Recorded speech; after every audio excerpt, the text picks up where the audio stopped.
Olá, meus irmãos, saúdo a todos com a gloriosa paz do Senhor. Graças a Deus, estamos aqui mais uma vez para darmos continuidade às lições bíblicas da nossa revista, qual tem o tema O Apóstolo Paulo, Lições da Vida e do Ministério do Apóstolo dos Gentios para a Igreja de Cristo. E nesta ocasião, chegamos na lição de número 3, data 17 de outubro de 2021, e o título da lição que vamos estar estudando hoje é a Convenção de Saulo de Tarso. Então nós vamos estar falando sobre a convenção de Saulo de Tarso. Vamos orar, vamos agradecer a Deus para que nós possamos decorrer nesta lição. Soberano Deus, em nome do Senhor Jesus, estamos gratos, meu Deus, por mais uma vez estarmos aqui, Senhor, e pedirmos, meu Deus, que o Senhor nos ajude, abrindo nossas mentes, nos dando entendimento, dando, meu Pai, condições de cada vez mais, meu Deus, melhorarmos, meu Pai, diante de Ti, com a Tua Palavra Santa, meu Pai, sobre as nossas vidas, em nome do Senhor Jesus. Bem, meus irmãos, nossa lição tem um texto áureo que nos diz o seguinte: E indo no caminho, aconteceu que, chegando perto de Damasco, subitamente o cercou um resplendor de luz do céu, e caindo em terra, ouviu uma voz que lhe dizia: Saulo, Saulo, por que me persegue? Este texto se encontra em Atos 9, 3 e 4. Temos também uma verdade prática que nos diz o seguinte: a verdadeira conversão a Cristo leva em conta o arrependimento, a fé em Jesus, é uma completa transformação no pensamento, vontade e ação do homem. Então, nós podemos observar que a verdade prática, ela é bem clara, que fala sobre a verdadeira conversão. E essa conversão, ela implica em arrependimento, fé em Jesus. E que ela traz uma transformação por completo. Ela traz transformação no pensamento, na vontade e ação do homem. Então, é uma transformação que ela começa de dentro para fora. Ela começa em nossos pensamentos, em nossas mentes primeiro. Nossas mentes será transformada, e demais ações vai sendo transformada de acordo com a vontade de Deus. Então aí está a primeira ponto aqui que nós podemos observar, que é a verdadeira conversão. E a nossa leitura bíblica se encontra em Atos 9, do verso 1 ao verso 9. E nossa introdução diz o seguinte: a convenção de Saulo de Tarso indiscutivelmente foi um dos mais importantes acontecimentos da história de Cristo, do cristianismo. Saulo tornou-se um dos mais célebres defensores da doutrina de Cristo. Nesta lição veremos como ele passou por uma mudança radical na forma de pensar acerca do nosso Senhor. No caminho para Damasco, de um modo poderoso, Jesus chamou a razão e entendimento de Saulo, e este mudou de atitude por meio de uma impactante experiência sobrenatural. Assim, se por um lado Cristo tomou a iniciativa, por outro Saulo respondeu com arrependimento e fé. Glória a Deus. E isso vamos estar decorrendo no decorrer da nossa lição. Vamos estar vendo de uma forma bem objetiva, forma prática. Vamos decorrer aqui nos assuntos que traz algumas lições para nós, e de forma bem rápida vamos estar concluindo esta lição para a honra e glória do nome do Senhor. E o primeiro ponto da nossa lição fala o seguinte: a conversão de Saulo, um ato da graça de Deus. E este primeiro ponto ele vem com 3 subtópicos, e o subtópico diz o seguinte: a conversão de Saulo e sua experiência sobrenatural. Segundo, a iniciativa de Jesus para transformar a mente de Paulo. E o terceiro, a graça salvador se manifestou a Saulo. O nosso primeiro tópico fala: a conversão de Saulo, um ato da graça. E o que é graça, irmão? O que é que nós podemos entender como graça? A graça de Deus para nossas vidas, no âmbito da teologia, graça consiste no dom sobrenatural concedido por Deus como meio de salvação. Então nós entendemos que graça é um favor imerecido. Nós não merecemos, mas o Senhor, teve de misericórdia com as nossas vidas e nos concedeu a graça para a salvação. Em Éfeso 2, verso 8 diz: porque pela graça sois salvo por meio da fé, e isto não vem de vós, é dom de Deus. Então logo nós entendemos que a graça, ela não brota de nós, ela vem de Deus, ela é um dom de Deus. Então nós não temos mérito nenhum sobre a graça ela vem de Deus. Veja bem também em Romanos, no capítulo 3 e no verso 23 fala: porque todos pecaram e destituídos estão da glória de Deus, sendo justificados gratuitamente pela sua graça, pela redenção que há em Cristo Jesus.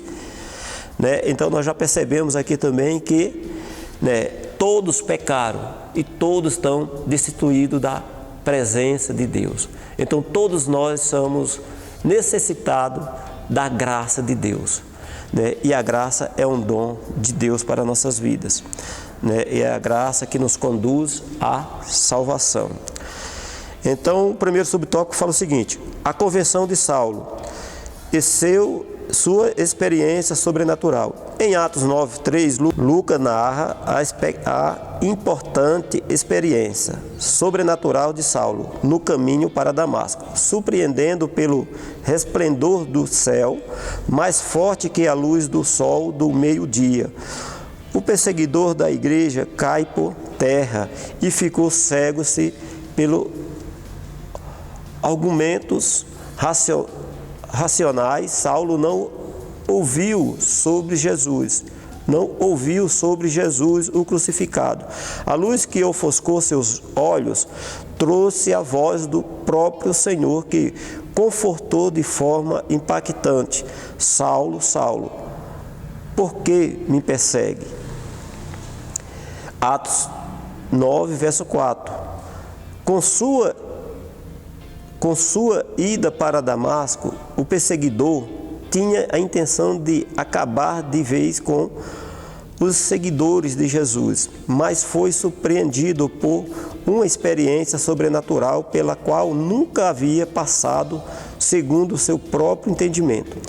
O perseguidor viu literalmente a pessoa de Jesus e ressurreto, que despojou do seu ego arrogante. Nessa visão, Saulo pôde compreender que era Jesus e sua obra redentora no Calvário.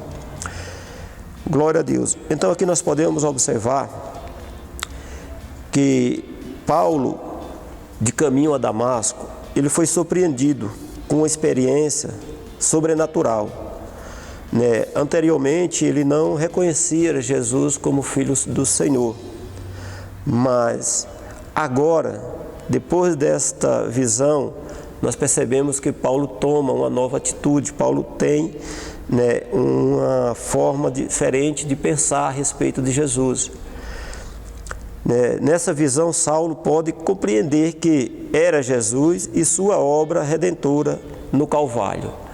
Então aqui nós podemos ver que a conversão de Saulo se deu neste momento e não após esta visão. Nesta visão, Paulo logo recompreendeu e reconheceu ali Jesus na cruz do Calvário, que ali foi um ato que trazia ali a salvação.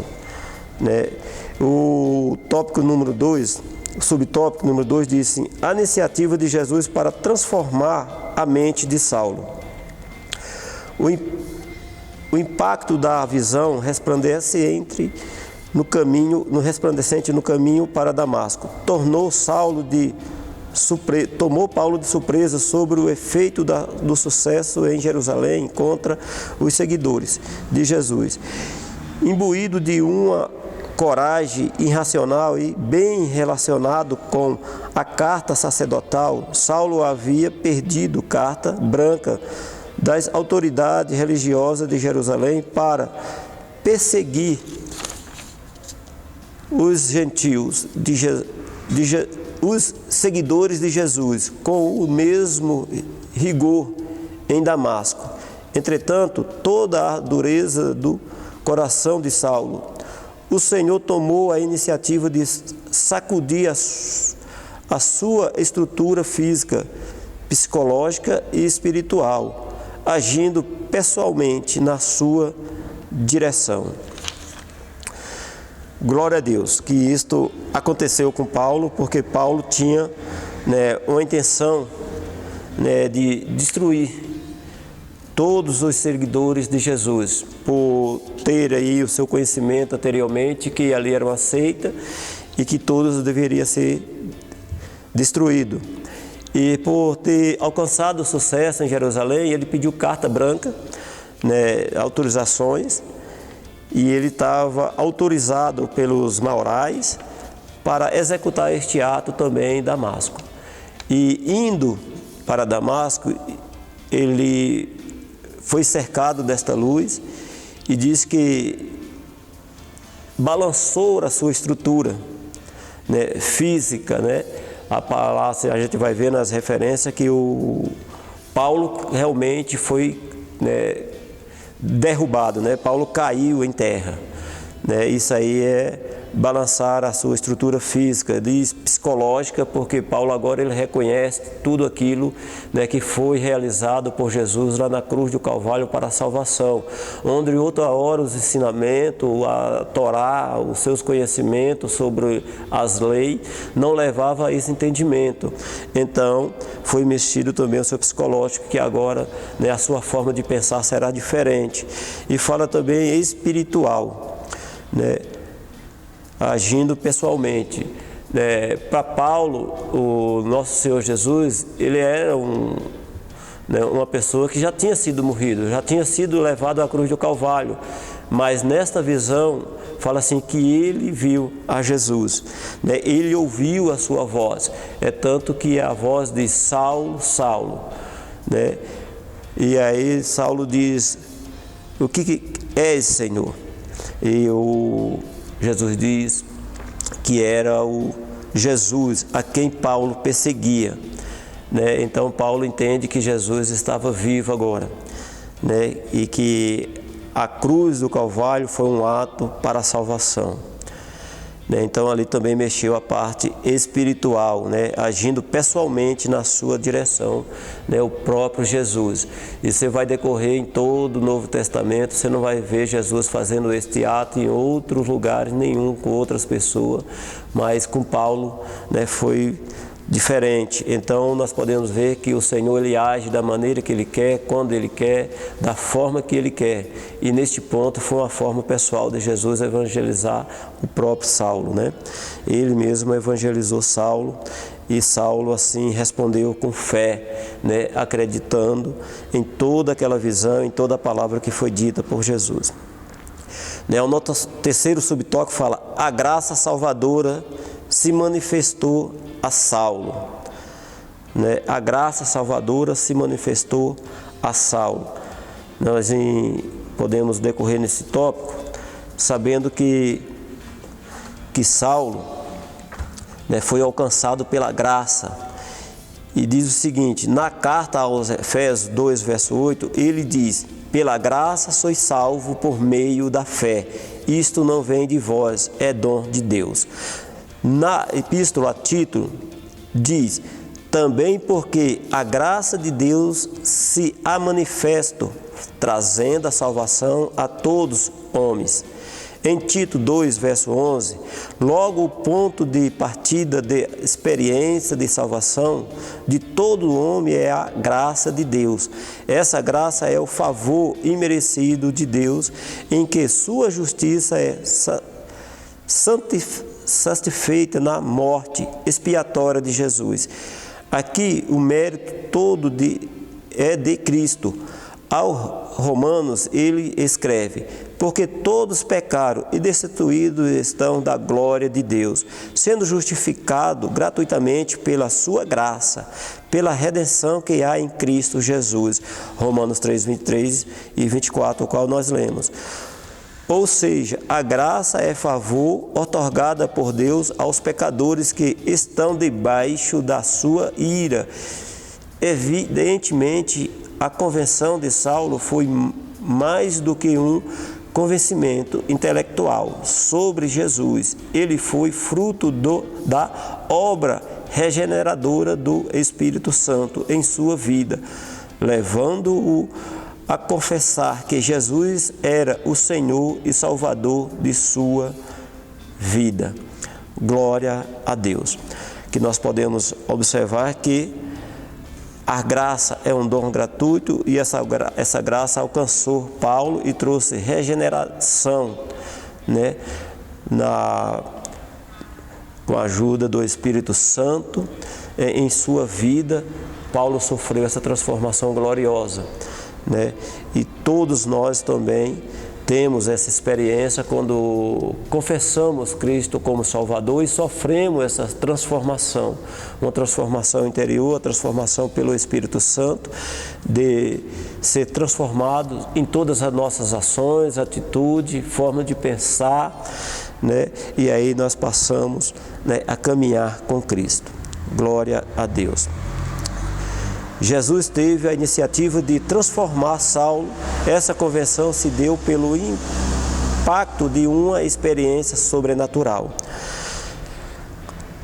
Tópico 2. Saulo é a doutrina bíblica da conversão. Aqui também vem acompanhado de 3 subtópicos que diz: a conversão começa no arrependimento. Saulo é a doutrina bíblica da conversão. O que é a conversão? Muitas vezes nós falamos, me converti, eu sou uma pessoa convertida, mas será se somos mesmo convertidos ou somos convencidos, né? Nós precisamos entender realmente o que é a conversão, né? O significado de conversão no Antigo Testamento, né, é uma experiência, tem a ver com seu significado principal, a volta para Deus. Nós entendemos que Deus nos criou e nos criou para estar na sua presença eternamente, mas algo aconteceu que nos distanciou da presença de Deus e agora nós começamos a caminhar para um caminho de morte, né, distante de Deus. Então, né, por isso a palavra fala que devemos voltar a trilhar este caminho que nos leva à presença de Deus eternamente. Então, converter é isto, é dar meia volta. Se nós estamos caminhando para cá e cá é o caminho da morte, né, nós devemos retornar, virar para outra direção e caminhar para a vida, né, eternamente do lado de Cristo. Então, isto é converter, é convenção, é trilhar um caminho contrário ao qual nós estávamos trilhando, né? E nos diz o seguinte: é uma mudança real na vida do ser humano. O sentido geral da conversão é mudar a orientação da própria vida, ou seja, reorientar as opções para Deus, afastando-se do pecado. Ou seja, se uma hora nós caminhava pecando voluntariamente, sem entendimento, nós precisamos nos consertar, nos realinhar e observar que agora nós precisamos caminhar ao contrário dessa situação. Nós precisamos caminhar, né, para uma vida eterna na presença de Deus. Então, isso é o significado de converter. Muitas vezes nós estamos servindo ao Senhor, vindo à igreja, levantamos a mão aqui à frente, mas nós continuamos num caminho de erro, muitas vezes, errando, com mentiras, faltando com as verdades, muitas vezes também não dando atenção àquilo que a palavra do Senhor nos diz, que devemos andar no caminho de arrependimento. E é o que está aqui no primeiro subtópico, né, da nosso tópico 2. A conversão começa no arrependimento, né? E o que é arrependimento? Qual é o significado de arrependimento? É mudar de pensar, é uma maneira de pensar diferente do que a gente pensava diferente, né? O significado de arrepender é pensar de maneira diferente, sentir remorso, uma disposição interior para mudar, né? Então nós temos que sentir desejo nos nossos corações, no nosso interior, que tal ato que nós praticamos, né, é errado diante de Deus, e devemos sentir este remorso sobre este ato e se arrepender diante de Deus deste pecado e não cometer mais este pecado, né? No Novo Testamento, o arrepender-se traz a ideia de tristeza pelo próprio pecado, acompanhado de um desejo de corrigir o rumo, ou seja, devemos corrigir. A cada vez que percebemos que erramos, devemos voltar atrás, né, pedir perdão. Não importa qual foi a situação que nós erramos, nós devemos voltar lá no início, né, e corrigir isso aí, tá?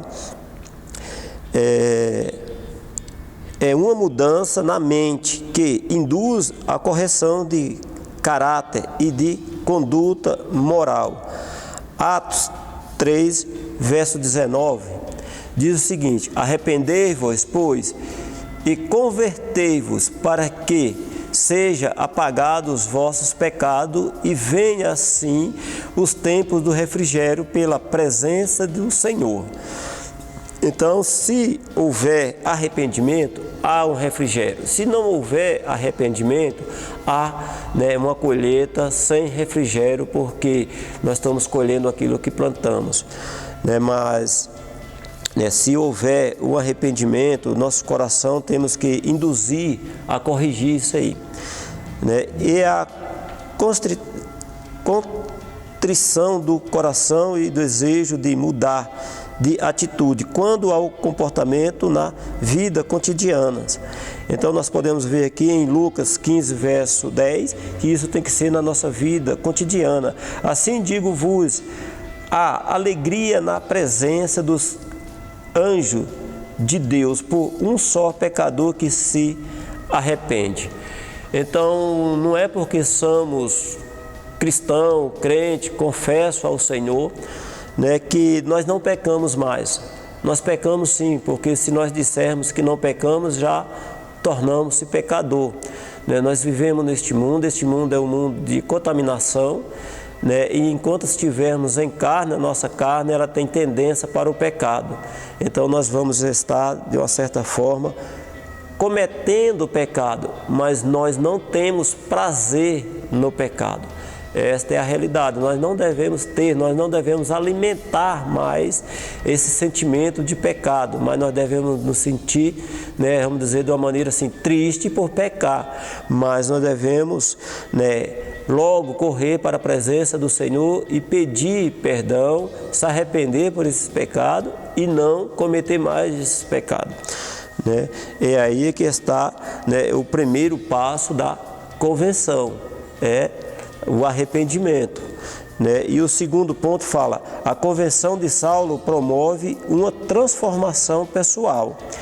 E aí esta atitude leva a uma transformação, né, pessoal. Foi o que aconteceu com Saulo, pois a luz do resplendor do céu cegou-lhe os olhos carnais e o fez ver o Cristo ressuscitado, abrindo-lhe os olhos espirituais para conhecê-lo como Senhor e Salvador. Está lá na nossa lição 9, verso 3. Essa experiência sobrenatural impactou e fez indagar ao Cristo ressuscitado sobre o que deveria fazer de uma vontade egoísta e individualista. Saulo demonstra agora completa resignação à vontade soberana de Cristo. 9, verso 6. E aí nós vamos perceber, né, que Paulo ele tinha um objetivo, ele tinha uma meta a ser cumprida, né, para executar algo, né, terrível aos seguidores de Cristo, e agora ele é transformado, né, e nós podemos observar que ele começa a mudar esta ideia, a sofrer uma transformação, nesse sentido, né, de ser transformado pessoalmente, né? Como foi transformado? Foi transformado porque Paulo tinha um pensamento de destruição. E agora Paulo aparece, né? E veja bem qual é o sentido que Paulo agora tem, né? No verso 9, verso 6 diz: e ele, tremendo, atônito, disse: Senhor, que queres que eu faça? E disse-lhe o Senhor: levanta-te e entra à cidade, e lá te será dito o que te convém fazer. Viu que Paulo agora não anda mais nas suas próprias vontades. Paulo agora não executa mais aquilo que ele tinha projetado para executar, mas Paulo agora está entregue à vontade de Deus. Senhor, o que é que tu queres que eu te faça? Ou seja, Paulo agora está sobre a vontade de Deus. E Deus relata que ele deveria ir até a cidade, como ele projetava ir, mas que lá esperasse, lá seria dito o que Paulo deveria fazer, né? Então Paulo agora é uma pessoa que está sobre a vontade de Deus. Então sofreu, né, uma transformação pessoal, né? Agora não mando mais eu nas minhas próprias vontades, não executo mais eu aquilo que eu queria fazer, mas sim executo aquilo que Deus tem projetado para mim e me orienta a fazer.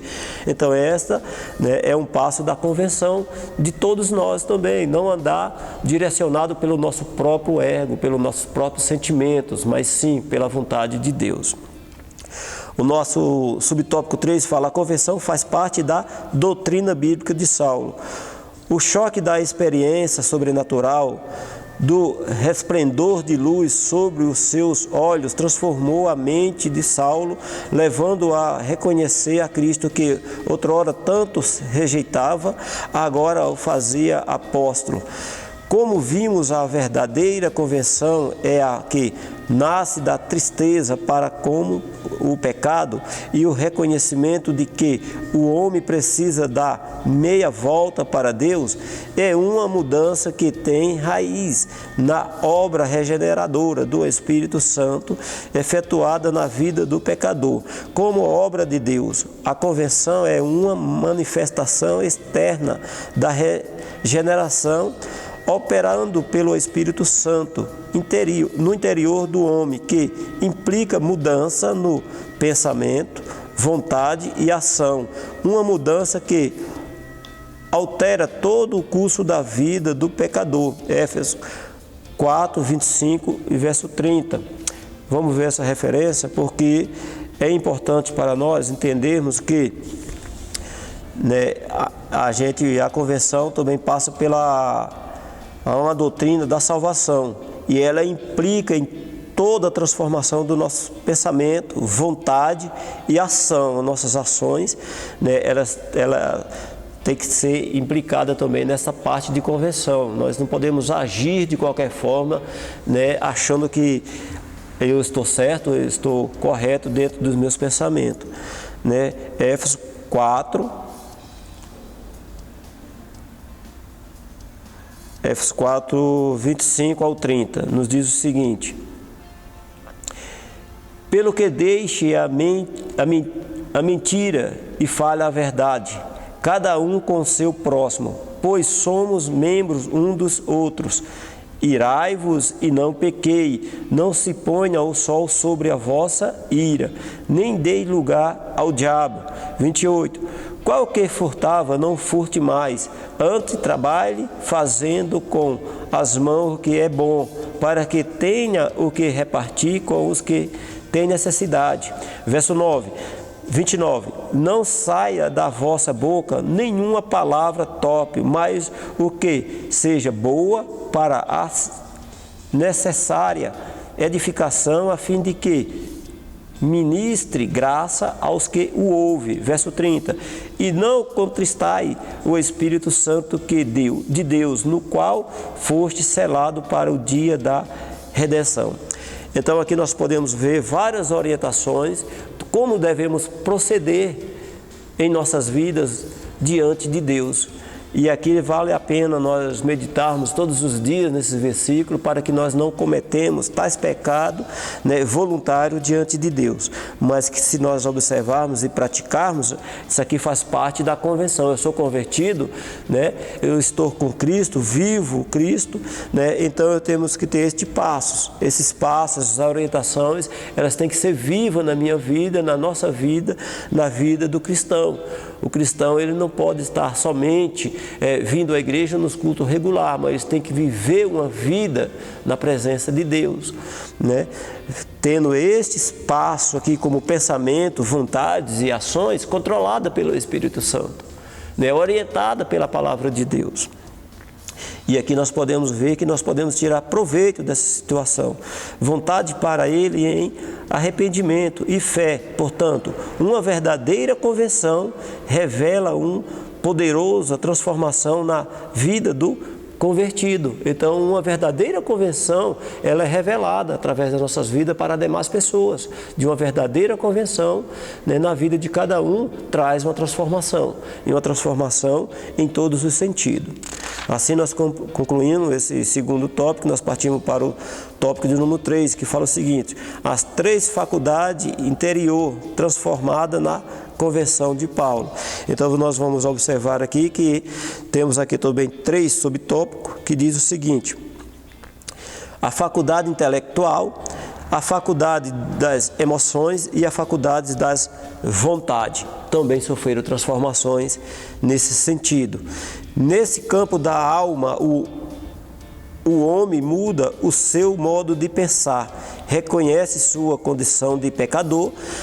Então aqui nós já podemos observar que neste passo, ou seja, na faculdade intelectual, nós podemos entender que o homem muda o seu modo de pensar e reconhece sua condição de pecador. Isso é uma coisa que tem que estar bem viva em nossas mentes. A Bíblia chama isso de conhecimento do pecado, conforme Romanos 3, verso 20.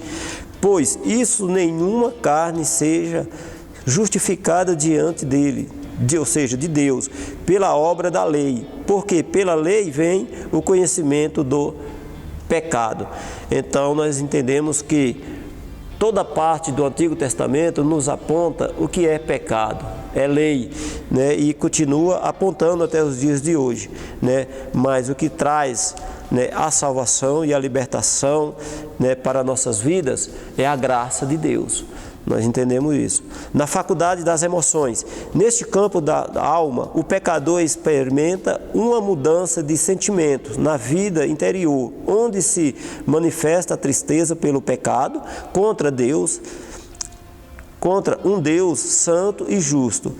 Em 1 Coríntios, verso 7, verso 10, está escrito: porque a tristeza, segundo Deus, opera o arrependimento, para a salvação da qual ninguém se arrepende, mas a tristeza do mundo opera a morte. No Antigo Testamento, o salmista Davi demonstra tristeza pelo seu pecado e roga por misericórdia.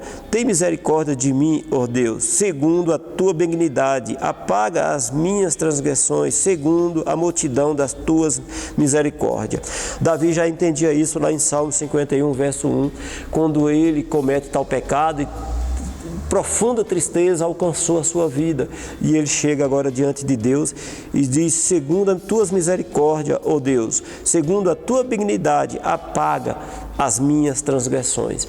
Então nós podemos ver aí um ponto onde Davi, né, pede misericórdia ao Senhor, se arrepende de seus pecados, né, e alcança, né, porque aquele que se arrepende e deixa, alcança a misericórdia de Deus. Então, essa é nas emoções. Na faculdade da vontade. Se o homem estar convencido em seu intelecto e sentimento a respeito do seu pecado, resta-lhe agora exercer a sua vontade. O pecado agora pode pensar, deseja e fazer o que deve ser feito para a glória de Deus.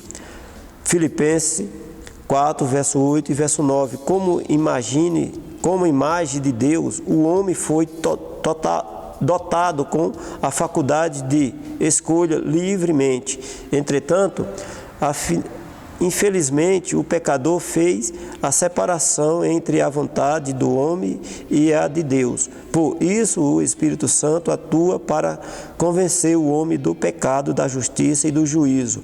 João 16, verso 8.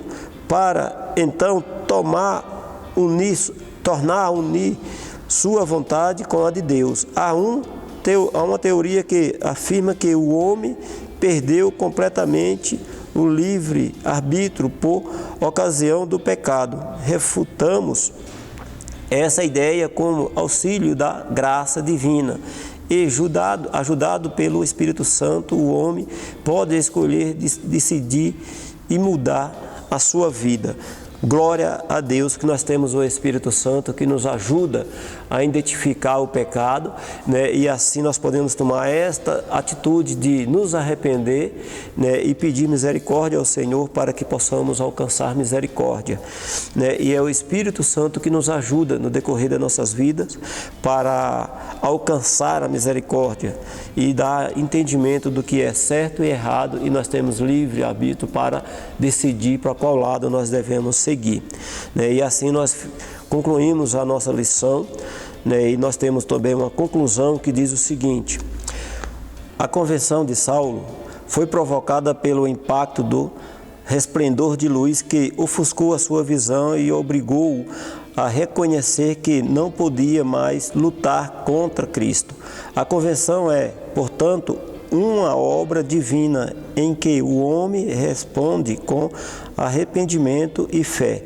Na conversão, o soberano Deus, a soberania de Deus, caminha de mão dada com a responsabilidade humana.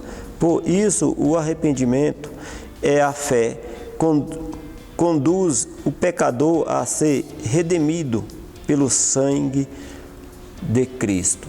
E aí está a nossa verdade prática que, né, nós devemos estar a cada dia, né, buscando, né, aprender mais e mais, porque cada vez mais que aprendemos da palavra de Deus, nós acertamos o caminho e estamos no caminho correto, né? Conhecerei a verdade e a verdade nos libertará. Então, de acordo que nós vamos aprendendo a palavra de Deus, vamos aprendendo sobre a verdade, nós vamos nos libertando das coisas involuntárias nas nossas vidas, daquilo que não tem edificação para nossas vidas, nós vamos nos libertando. E assim fica na paz do Senhor, né? Que Deus o abençoe a todos e que esta lição possa trazer proveito para a sua vida. Em nome de Jesus. Amém.